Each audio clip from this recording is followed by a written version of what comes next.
It's early September here in the garden and it's beginning to feel a little bit autumnal, and the focus and the energy has definitely shifted in this garden. But what I want to talk about is one of the biggest mistakes that I see, especially beginner gardeners make, and it's to do with undercover growing. Because whilst it's slowing down and kind of ramping down a lot outside, there's so much that we can start doing undercover, be it in a cold frame or in a polytunnel, to get loads of harvest during winter and into the hungry gap.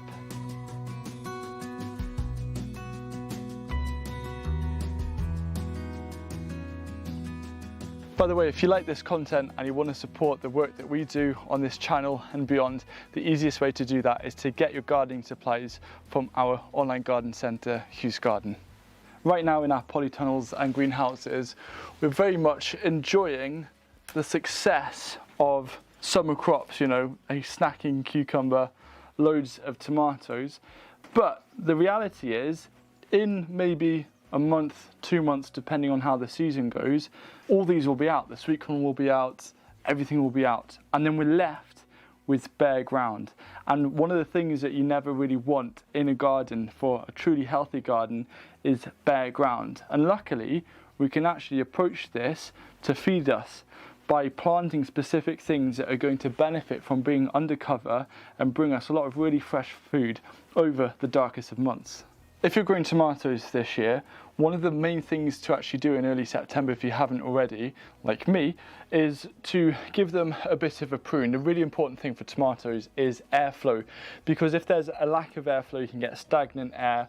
It can't wash away any potential moisture and it can cause disease issues. That's something we don't want, because September, October, sometimes into early November, I can still be harvesting tomatoes here in the polycrop.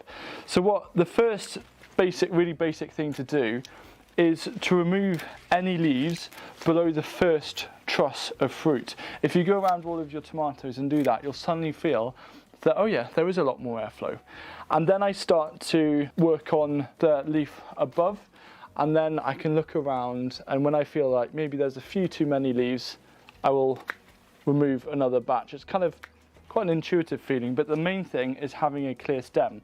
When this truss finishes, you cut that off, you cut the next leaf off below the next truss, like this. And what you'll actually see is that it opens up underneath and it brings in light. And we can actually capitalize on this by starting to grow other crops underneath the tomatoes. So after going through and just removing all of the leaves below the first truss of fruit, you can see very quickly how much space this has opened up underneath, and it's created quite a nice dapple shade effect. The trick about growing foods undercover is about timing. You don't want to start things off too early when it might still be a bit hot and it can cause things to run to seed. So things like lettuce or pak choi, I'll actually either transplant or direct sow from about mid-September to late September. However, there's a few things that I've got of spare seedlings, like basil, this is Chinese cabbage here, and also some kohlrabi, which I can actually put in straight away. And don't worry if you don't have seedlings, you can direct sow them instead. This year, because it's been so dry, there's been a few things we've had to change. Installing this Gardeners'World hose has been a big help, but we've also been combining that with grass clippings to use as a mulch. And we've put down around 3 or 4 applications of fresh grass clippings over this growing season. And what it's actually created is, I think, the best quality soil mix that we've had in this polycrop. It is so rich, it's so dark and fibrous, and it's got a good moisture content to it. So this is something that I'm actually going to be doing every year in all of the undercover growing spaces, is not being afraid to mulch with grass clippings, because I can see now I've got this amazing, rich, full of life growing medium.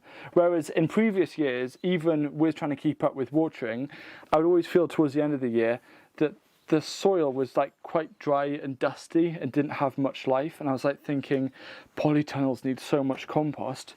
But now I'm not worried. This, combined with a bit of compost, which I will be using, alongside good watering and homemade DIY natural amendments, I think is a nice winning formula for success of undercover growing. My plan today is to move the grass clippings either side to kind of create square blocks around the base of each of these tomato plants. And then I've got this more open bit of ground where I'll be transplanting some seedlings. I'm going to put a little bit of a handful below each seedling, but you'll see that I'll have a bit of a grid section. The reason why I'm doing a grid section is just because it's easier to manage. I can keep in track how many plants I put between each tomato plant, for example, and I'm also ensuring that the seedlings will get optimum light now that this area below has opened up quite a bit. View from the future here. You can see how the grid pattern is planted up nicely, mainly of kohlrabi, basil, beetroot and Chinese cabbage. What I'm going to do is give them a water now, and then the idea is when the tomato plants are removed, I'll then just plant up the rest of these block squares. However, if I can get things in sooner using this grid pattern, you can. September is a bit of a bittersweet month for me because in terms of sowing for the outside, it basically grinds to a bit of a halt compared to some like radishes or green manures. But it's kind of starting up for polytunnel growing. So I've actually, just to make it easy, I've got a list in the video description of, if you're in kind of zone 7, 8 or 9, the things to sow in September to then continue growing undercover over winter, where even though over like January and February there isn't much growth at all, you can still harvest and the plants are ready for that warmer temperatures towards the end of February and March when the sunlight starts to increase to continue growing and feed you throughout a lot of the hungry gap. If you don't have, say, a polytunnel or a greenhouse, you can actually use cold frames in the exact same way. So here's one of the cold frames that I designed that's available on our shop. And I'm growing carrots in here they're a bit of a Paris market carrot, so we can hopefully get some small roots around Christmas time, which would be nice. But this actual 4x4 foot square would be ideal for growing a bunch of winter salads. So what you could do if you wanted, if you're a bit unsure, is you could actually start off a load of things in modules, grow them in a cold frame and then transplant them in them when you know that you have good germination.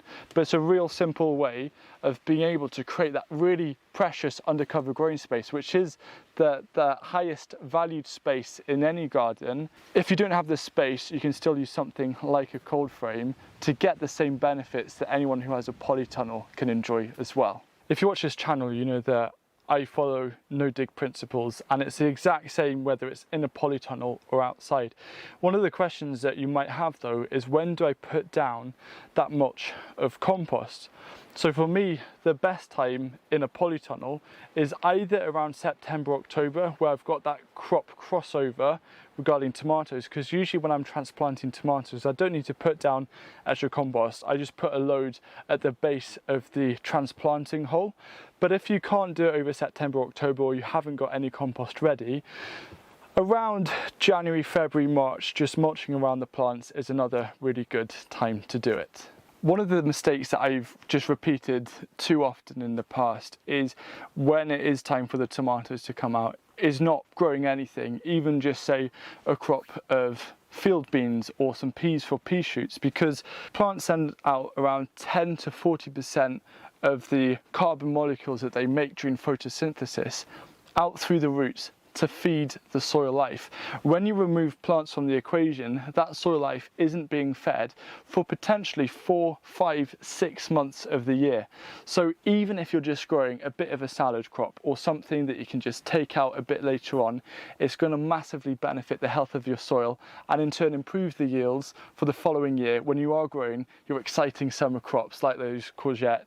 No, courgettes aren't exciting. Well, depends, but like those cucumbers or sweet corn or anything else like tomatoes and aubergines.